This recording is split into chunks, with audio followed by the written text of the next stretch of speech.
पुंडलीकवरदा हरिविठ्ठल श्री ज्ञानदेव तुकाराम सद्गुरु समर्थ त्र्यंबकानंद महाराज की जय।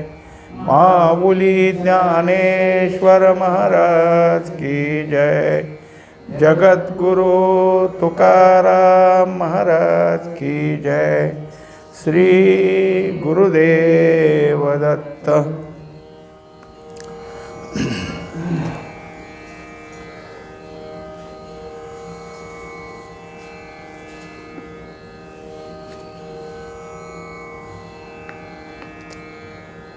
पुढती ही लिंगी भक्तू जो माझ्या जगी, हे ब्रह्मता तया लागी पतिव्रता।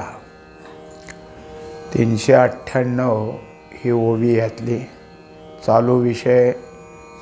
त्यामध्ये आत्तापर्यंत मी कसा आहे हे सांगितलं, माझी भक्ती कशी आहे तेही झालं। आता अव्यभिचारी म्हणजे काय, तर त्याच्या ठिकाणी आता दुजं काही राहिलेलं नाही। त्याच्याकरता जे जे काही आहे, म्हणजे परमात्मा जो आहे तो निर्गुण आहे, आणि निर्गुण असल्यामुळं परमात्म्याच्या ठिकाणी कोणत्या प्रकारचं काय आहे की आकार काय लक्षण असं नाही, पण तरीही जी भक्ती, त्या भक्तीनं तो इतका एकरूप झाला। त्या एकरूपतेलाच या ठिकाणी काय म्हणलं की त्याची जी काही आहे ऐक्यता हे लक्षण आहे, त्याची ऐक्यता हे लक्षण आहे। त्या ऐक्यतेमध्ये काय झालं तर भक्ती करता करता तो ब्रह्मतेला जाऊन पोचला। आता ब्रह्मताच त्याच्या आजूबाजूला किंवा त्याच्या सेवेकरता हजर आहे। पतिव्रता जशी सेवा करते तसं पतिव्रता नेणे अनेकाची स्तुती, सर्व भावे पती ध्यानी मनी, हे जसं तिच्या ठिकाणी आहे तसं आता याच्याजवळ या ब्रह्मतेच्या शिवाय दुसरं काही नाही। म्हणजेच हा अव्यभिचारी, याच्या ठिकाणी अन्य आता दुसरं काही नाही। जैसे गंगेचे ओघे, डळमळीत जग जळ जे निघे, सिंधुपद तया जोगे आन नाही। आता त्याला उदाहरण दिलं जैसे, तर गंगेचा जो ओघ आहे तो उगमापासून निघाला, म्हणजे तो प्रवाह खळाळत खळाळत खळाळत पुढे येतो। त्याला विश्रांतीचं स्थान कोणतं, कुठं जाऊन ते ऐकवायचं, एका सिंधूशिवाय एका समुद्राशिवाय अन्य काही नाही। तिच्या ठिकाणी फक्त समुद्रच एक आहे, समुद्राशिवाय दुसरं काही नाही। हे जसं अनन्य झालं, आता गंगेला समुद्रच अनन्य, ती समुद्राशीच जाऊन मिसळण्याकरता खळाळत आलेली प्रवाहरूपानं आली, तसा हा भक्ती करत करत माझ्याशी एकरूप झालेला आहे। तैसा ज्ञानाची या दिठी, जो माते सेवी किरीटी, तो होय ब्रह्मतेच्या मुकुटी चुडारत्न। आता याप्रमाणे ज्याच्याजवळ काय आहे की मला प्राप्त करण्याकरता माझं ज्ञान त्यांनी प्राप्त करून घेतलं, कारण परमात्मा कसा आहे कळण्याकरता आत्मज्ञानाची गरज असते।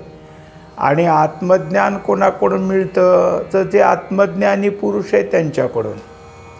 आत्मज्ञान प्राप्त करून ज्ञानाच्या दृष्टीनं माझ्याकडं आले। एरवी कसं आहे, मी फक्त ज्ञानदृष्टीने दिसतो। विमूढा नानुपश्यन्ति पश्यन्ति ज्ञानचक्षुषा, ज्ञानचक्षुनीच मी फक्त दिसतो। म्हणून ज्ञान हे माझी काय आहे पाहण्याची जो कोणी माझ्याकडे येतो ती त्याची दृष्टीच आहे, त्या दृष्टीनं तो माझ्याकडे येईल। आणि मग एकदा का मी त्याच्या ठिकाणी अनुभवाला आलो, म्हणजे त्या ज्ञानानं माझं स्वरूप दाखवलं की ज्ञानही त्या ठिकाणी थांबतं। अशा वेळेस त्याच्याजवळ एवढं काही ब्रह्मस्वरूप येतं, कारण ब्रह्माच्या ठिकाणी तो ऐक्य झाला। आता त्याला ब्रह्मत्व प्राप्त झालं, म्हणजे हे ब्रह्मता त्याच्या ठिकाणी जसं मुकुट घालावा, मुकुट कोणाला घातला जातो तो यशस्वी, त्याला जो जय मिळवतो त्याच्या मस्तकावर विजयाचा मुकुट असतो, तसं ब्रह्मतेचं मुकुट त्याच्या मस्तकावर, त्याच्या माथ्यावर असेल. यया ब्रह्मत्वासीच पार्था सायुज्याईशी व्यवस्था, याची नावे चौथा पुरुषार्थ गा. आता पहा, काही गोष्टी आपल्याला काय असतात की हे काय असं वाटत असतं, पण सगळं कसं आहे एकाच ठिकाणी येतं.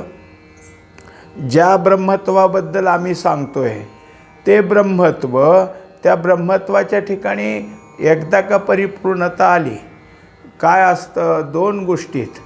एक, आत्मज्ञानी पुरुष आपल्या ठिकाणच्या आत्म्याचं जाणीव करून घेतो, आत्म्याला भेटतो आणि आत्मस्वरूप होतो किंवा आत्मरूप होतो. पण त्या आत्म्याच्या अनुभवानंतर त्याची दृष्टी चौफेर होते ना, तेव्हा सगळीकडेच त्याला असलेला परमात्मा दिसतो. याला म्हणायचं ब्रह्मज्ञान. ब्रह्मज्ञान म्हणजे सर्वव्यापक कळणं, हे ब्रह्मज्ञान आहे.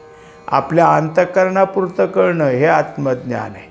आता त्याच्या ठिकाणी जे काय असेल ते ब्रह्मत्व प्राप्त झालं, मग याला सायुज्य म्हणायचं. सायुज्य म्हणजे आणखीन काही वेगळं स्थान आहे असं नाही. ब्रह्मत्व प्राप्ती हेच सायुज्य आहे. आणि यालाच पुढं काय आहे, चौथा पुरुषार्थ म्हणायचं, म्हणजेच मोक्ष. चौथा पुरुषार्थ मोक्ष. ब्रह्मत्वाला आला तोच सायुज्याला पोहोचला, तोच मोक्षाला पोहोचला. तेव्हा जेव्हा ही नावं जिथं आली तेव्हा वेगवेगळी पदं आहेत असं नाही. ब्रह्मत्वात प्राप्त झाला म्हणजेच सायुज्यात प्राप्त झाला, म्हणजेच मोक्षाच्या ठिकाणी गेला.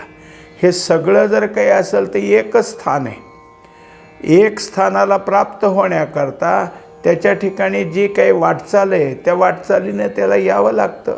मग हे क्रम आहेत. क्रम कसे आहेत की मोक्षप्राप्तीला ज्ञानाची गरजच आहे, ज्ञानाशिवाय मोक्ष नाही. आणि ज्ञानप्राप्तीला सद्गुरूची गरज आहे, सद्गुरूशिवाय ज्ञान नाही. आणि सद्गुरू प्राप्तीला सत्वगुणाची गरज आहे, सत्वगुणाशिवाय सद्गुरू भेटत नाहीत. सत्वगुण प्राप्तीला इतर सगळं श्रवण झालं पाहिजे. परोक्ष ज्ञानानं एकदा का संतांचं महत्त्व आणि परमात्म्याचं महत्त्व कळालं की मग सत्वगुण वाढायला लागतो. आणि मगच श्रीगुरूच तुम्हाला मोक्षापर्यंत नेऊन पोहोचवतात. सद्गुरुविन मोक्ष न मिळे कल्पांती, म्हणजे तिथं पोचल्यानंतरच तुम्हाला मोक्ष आहे.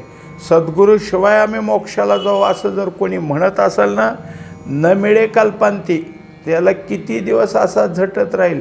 पण त्या ठिकाणी श्रीगुरूचीच गरज आहे.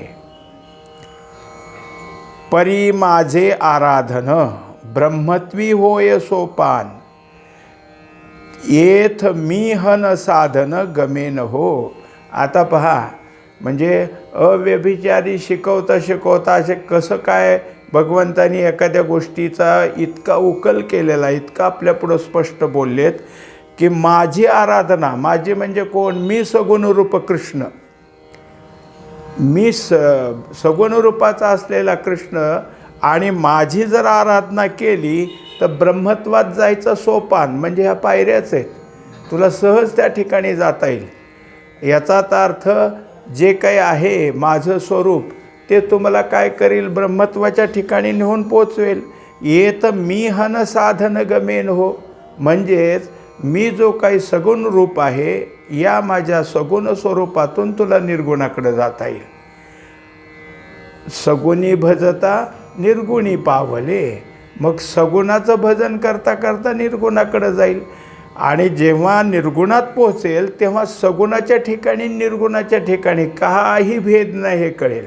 सगुण निर्गुण एकच आनंदू, दोन्हीकडे प्राप्त झाला. तो ब्रह्मत्वात पोचल्यावर जो आनंद होता तो सगुणाची भेट झाली तेव्हाही होता, सगुणाचा संबंध आला तेव्हाही होता, आणि सगुणानं निर्गुणाच्या ठिकाणी नेऊन पोचवल्यावर आहे तोच आहे. तेव्हा हे साधन आहे. कोणतं साधन आहे? मी हे सगुण रूप असणं, आणि माझ्या साधनाद्वारे तू या सगळ्या पायऱ्या चढत ब्रह्मत्वात येऊन पोचशील. तुला हे सोपं जाईल. तेव्हा मी आहे हे तुला ब्रह्मत्वात नेऊन पोचवणारं एक सगुण रूप आहे. तरी झणे झणे ऐसे तुझ्या चित्ती पैसे, पै ब्रह्म आन नसे मी वाचोनी. आता तुला शंका येईल, हे काय सांगितलं म्हणले तुम्ही, कुठं ब्रह्म कुठं तुम्ही कृष्ण, तुम्ही मी तर एका वेळचे. आणि हे कसं, तर तुला तसं येईल, तुझ्या मनात येईल, तुला शंका निर्माण होईल. पण आता त्यासंबंधी असं सांगतो की ब्रह्म आणि मी वेगवेगळा नाही. मी म्हणजेच ब्रह्मन, ब्रह्म म्हणजे मी ब्रह्मस्वरूपच आहे आणि माझं जे स्वरूप आहे ते ब्रह्मातलंच आहे. ह्याविषयी तू आता शंका घेऊ नको. जर तुला तसं वाटत असेल तर आणखीन तुला समजून सांगतो. ब्रह्मणो हि प्रतिष्ठा अमृतस्याव्ययस्य च शाश्वतस्य च धर्मस्य सुखसैकांतिकस्य च. आता त्याच्याकरता सांगितलं की जे ब्रह्म आहे ते कसं आहे, तर अमृत स्वरूप आहे, अव्यय म्हणजे कुठेही कमी जास्ती असं काही नसलेलं आहे, शाश्वत आहे आणि धर्मरूप असं असणारं आणि एकांतात प्राप्त होणाऱ्या सुखाचं स्थान आहे. असं हे सगळं जे वर्णन आता आलं, जे इथं पदं सांगितली ते सगळं म्हणजे मी आहे.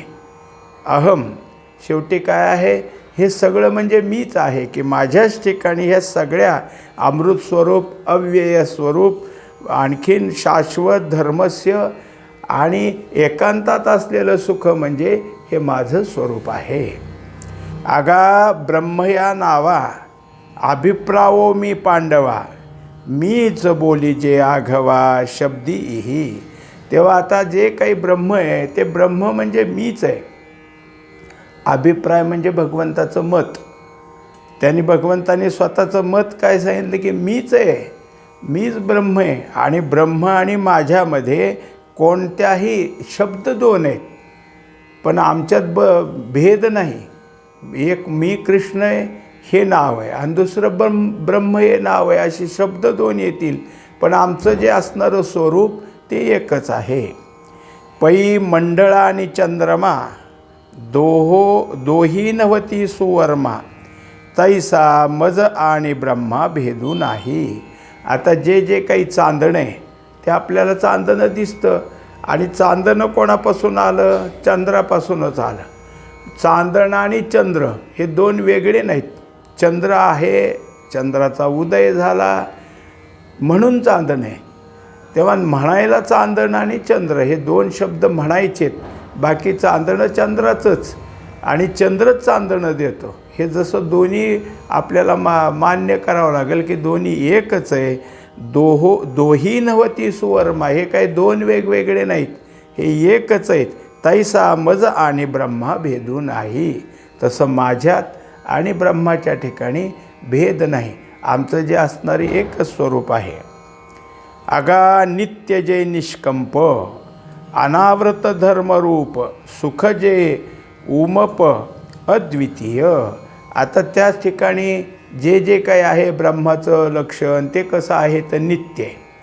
आणखीन कसं आहे, कोणत्याही प्रकारे त्याच्या ठिकाणी कसलाही विकार होत नाही असे आणि कोणत्या आवरणानं ते झाकलं जाईल किंवा कोणत्या आवरणाचा त्याच्या ठिकाणी नाही, याचा अर्थ कसा आहे, स्पष्ट रूप आहे. आणि ब्रह्माचंच स्वरूप म्हणजे धर्म आहे. कारण जे काही धर्म आहे तो ब्रह्माचं स्वरूप आहे. अपार सुख आहे असं असणारं सगळी लक्षणं जी काय ते ब्रह्माची. अद्वितीय म्हणजे तिथं काय आहे की स्वगत, सजातीय आणि विजातीय हे भेदरहित आहे ते. मग असं जे असणारं ब्रह्माचं रूप की ह्या तुम्हाला आत्तापर्यंत ग्रंथात ऐकलेले हे सगळे लक्षणं आहेत.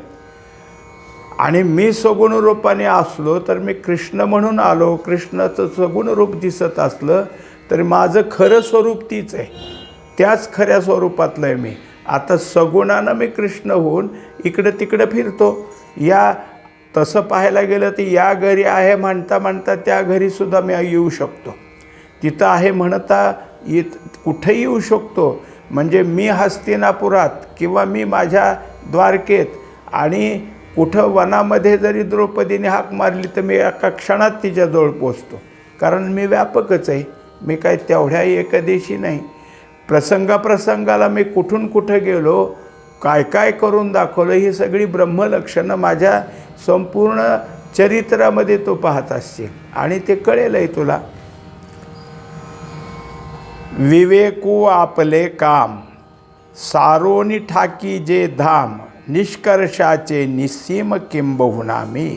आता या सगळ्या गोष्टी आपण बोलतोय, पण मी म्हणजे ब्रह्म हे परिपूर्ण तुझ्या ठिकाणी कळण्याला तुला विवेक गरजेचा आहे. विवेकानं जे जे अनित्य ते टाकून दिलं आणि नित्य काय काय ते बघत आला की मग माझं आणि ब्रह्माचं रूप एक आहे हे तुझ्या लक्षात येईल. कारण विवेक काय करतो, तर विवेक अशा तऱ्हेचे सारासार विचारच तयार करून देतो. आणि मग जिथं जायचं आहे म्हणजे ज्या ब्रह्माच्या ठिकाणी गेला ते माझं धाम, माझं ठिकाण आहे आणि मी आणि ते एकच आहे. निष्कर्षाचे निस्सीम. आता तुझा निष्कर्ष म्हणजे तुझ्या ठिकाणी हे पक्क होईल, ह्याच्यानंतर काही नाही असं जे स्थान आहे. काय असतं, काही गोष्टीला सीमा असते, इतकं हे तितकं ते, पण ज्याला सीमाच नसते त्याला निस्सीम म्हणायचं. आता तिथं सीमाच नाही, तेव्हा हे माझ्या ब्रह्मत्वाची सीमाच नाही, अखंड आहे ते. आणि म्हणून त्याला अनंत नाव आहे. निस्सीम आहे म्हणून तर ते अनंत आहे. ऐसे से हो अवधारा तो अनन्याचा सोयरा सांगत सेवीरा पार्थासी. एकंदरीत या परमात्म्याच्या ठिकाणी हे जे काही अर्जुनाविषयी असलेलं प्रेम आहे आणि अर्जुनाचं आणि भगवंताचं जे अनन्यत्व आहे आणि अनन्य जे असतील त्यांच्यासाठी हा आहे. अनन्याचा सोयरा म्हणजे जे जे अनन्य झाले त्यांच्यासाठी काय आहे, त्याने आपलं सर्वस्व दिलेलं आहे. काय असतं की भगवंताच्या ठिकाणी एकरूप होण्याकरता आपली निष्ठा पक्की असावी लागते. आपली निष्ठा पक्की असली म्हणजे झालं. निष्ठावंत भाव भक्ताचा स्वधर्म. मग त्या भक्ताचा खरा स्वधर्म काय, तर निष्ठा. आणि जे निष्ठावान आहेत त्यांना म्हणायचं अनन्य. हे अनन्य जे कोणी आहेत ते सगळे काय असतात, भगवंताशीच एकरूप असतात. तसा हा अर्जुन आहे. या अर्जुनाच्या ठिकाणी एकरूपता आहे. सांगतसे वीरा पार्थासी. आता हा वीरा कोण, तर धृतराष्ट्र. हे धृतराष्ट्र हे अर्जुनाला भगवंत इतकं सगळं सांगतात. याचं कारण आहे दोघं अनन्य आहेत. भगवंताच्या ठिकाणी अर्जुनाबद्दलचं प्रेम आहे आणि अर्जुनाला भगवंताचं प्रेम आहे. येथ धृतराष्ट्र म्हणे संजया हे तू ते कोणे पुसिले वीण वायाने का बोलसी. आता झालं शेवटी कसं असतं, अध्यायाचं जेव्हा उपसंहार असतो तेव्हा हे कसं चाललं आहे, तर पहिलं भगवंताने अर्जुनाचा संवाद आहे आणि त्याच लागून संजय आणि धृतराष्ट्राचा संवाद आहे. म्हणून उपसंहारात संजय आणि धृतराष्ट्राच्या संवादाकडे आले. संजय वेगळं काही सांगत नाही. संजयाच्या संवादामध्ये जे जे भगवंत बोलतात तेच धृतराष्ट्राला सांगत असल्यामुळं धृतराष्ट्राने हे ऐकून घेतलं. तो म्हणले हे काय सांगितले तो, कुठले त्रिगुण, कुठलं त्रिगुणाचं बंधन, काय गुणातीत, काय त्याच्या ठिकाणी सांगितलं तो भक्ती काय, आणखीन भगवंताचं व्यापकत्व काय, ही काय तुला विचारलं आहे का मी. असले सगळ्या गोष्टी कशाला सांगतोस. म्हणजे त्याच्या दृष्टीने हे व्यर्थ आहे. हे तुझं बोलणं व्यर्थ आहे. वायाने का बोलसी, तू हे व्यर्थ बोलतोस. कारण या गोष्टीसाठी मी तुझं ऐकायला बसलो नाही. माझ्या मनात काय आहे, माझ्या मनात जे ते तू सांगतो का काय, किंवा कधी सांगशील असं मला वाटतं. माझी अवसरी ते फेडी विजयाची सांगे गुढी एरू जीवी म्हणे सांडी गोठी या. आता त्यांनी दाखवून दिलं की माझी अवसरी म्हणजे माझ्या मनात काय. धृतराष्ट्र म्हणतो माझ्या मनात काय, माझी शंका काय की विजय कोणाला आहे, विजयाची गुढी कोणाला आहे, आमच्याच लोकांना आहे का, आमच्या कौरवाला आहे का, असं माझी अवसरी म्हणजे अशी माझ्या मनातली शंका आहे किंवा माझ्या मनात असं आहे ते सांग.